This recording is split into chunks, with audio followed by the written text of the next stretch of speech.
everyone, and welcome to another review. Today I will be reviewing the e.l.f. 32 Studio Geometric Eyeshadow Palette, and this is a limited edition, and the version that I have it in, it's called Edition 1. I bought this palette at the end of December 2013 for $6, and I was pleased to see that other versions of this palette, albeit not this one, are currently on sale on the e.l.f. website for just $4.80. Now, as you're able to see, this palette comes with 32 eyeshadows disposed in pans of all different sizes, and I will be honest that I'm not particularly crazy about the shape of these smaller triangles, because if you do try to swatch them with your finger, it's kind of hard. It's much easier to swatch one of these big triangles, but still with a brush it's fairly easy to pick up the color from any of these pans. And this palette also comes with two dual-ended sponge tip applicators, and unfortunately there is no mirror with this one. As you saw, the lid is transparent, you can see the colors, but you will have to use your own mirror. I purchased this palette because I was intrigued by these kind of brownish purplish shades, and I figured that for the price it was worth trying it. I will be perfectly honest, and I will say that when I first got it, I was extremely disappointed in it. First of all, some of the pans were flying out, and second and most importantly, when I first swatched it, the pigmentation was, well, let's say underwhelming. Another thing that you might notice looking at the makeup of this palette, you will notice that there are actually not a lot of light shades. So you have this white in here, which is super reflective, and then you have this shade which is more of a flesh tone. Both of these are kind of flesh tones for me, and then a little bit of purple, but actually most of these colors in this palette are quite dark. So what I have found is that this palette actually works best if you're trying to do a kind of a one shadow look, where you're using one medium tone eyeshadow in a more concentrated form on the eyelid, and then you blend it through the crease, and maybe you just add another color like this or this as your highlight underneath the brow bone. So right off the bat, I would say that this palette with this kind of colors is not necessarily the ideal candidate for doing more traditional looks where you put a light shade all over your lid and then a slightly darker shade in the crease, and then you darken out your outer V, and then you have a highlight under the brow bone. The way this palette, and I'm talking particularly of the version that I own, which is again Edition 1, the way that this palette is put together does not really allow for a lot of that, unless you want to have pretty much the same lid color going on all the time. Now, I have done a kind of purplish look with using these purples over here in that more traditional way, and it did turn out pretty. So there are some exceptions to what I have just said, but just keep in mind that the composition of this palette is maybe not the most versatile that you could possibly think of. I actually went ahead and swatched the whole palette. Obviously, some colors are better pigmented than others. There are a couple of letdowns, and probably the most salient of them all is this turquoise right here. This is where it's swatched on the skin. You can build it up to get it to show up decently, but this is definitely not a super pigmented color.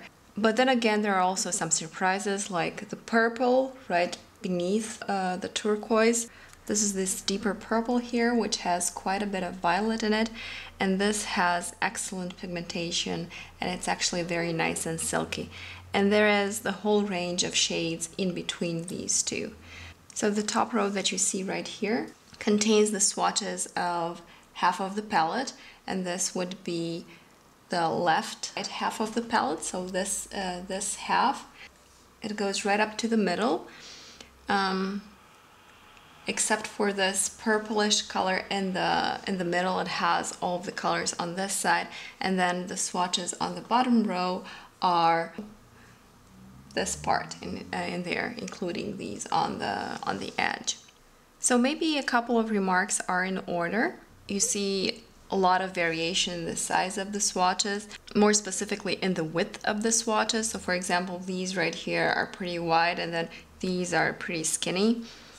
The format of this palette makes it quite difficult to swatch.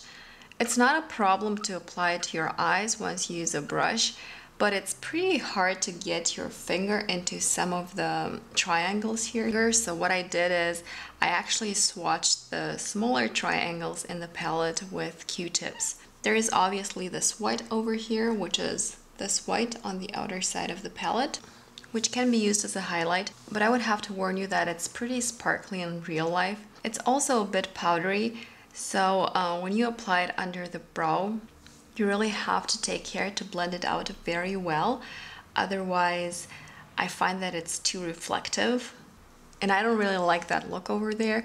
So I don't like excessive highlighters underneath the brow bone or in the inner corner of the eye. I also, for that very reason, shy away from using this white color as an all over the lid shade. Let me offer you a close-up of what the swatches look like. So as you can see, you get a lot of browns, a lot of taupey shades. This one over here is just absolutely gorgeous. I simply love this one. It's this beautiful taupey shade with quite a bit of purple in it. Really, really nice. I think that I would be willing to buy this palette and pay $6 for it just for this shade alone. And this also happens to be one of the shades that has the larger pots in the palette, so that's really nice too. But you also get a couple of pops of color, like you get this really bright pink over here and this turquoise. Although I do have to say that this turquoise is probably the biggest letdown of the palette because it comes out as really sheer. The color is pretty, but it's really, really sheer. A nice gray over here, and then a couple of purplish, corally shades over here that are really nice to blend out the crease with or to apply all over the lid. A brick shade over here. And then on the bottom row, a lot of purples, so you can see darker ones like these two, and then sheerer ones, and then really sheer ones over here. But really pretty purples, making this palette very useful for people with brown eyes. And quite a few shades of brown, as you can see, going all the way from almost orange to deeper brown shades, and then quite a few shades of grays, charcoals, and blacks, as you can see in both swatches. Now it may seem like you have a lot of overlap with all these gray charcoal shades that you can build up. The nice thing is that you have a selection of more and less intense shades. So if you're trying to darken out the outer V, for example, you can choose the intensity of the color that you want to use. Like, you don't have to use a crazy pigmented black that would darken that area too much. You can actually go with something softer like this. And obviously all of these shades are also really good for a smoky eye, if that's what you're going for. This is a close-up of the two flesh-toned shades in the palette. They are swatched here and here. I'm not even sure that you can pick up on anything. They are very similar to my skin tone. And in terms of skin tone, I am pretty much as fair as they come. As I was saying, both of these shades are really nice to blend out the crease with and to serve as a kind of transition color from your crease color to your highlight color. They're good to clean up that area, making the finished look very polished and softly blended out. So I hope that this was useful. Thank you so much for tuning in, and I hope to see you in my next video. Bye!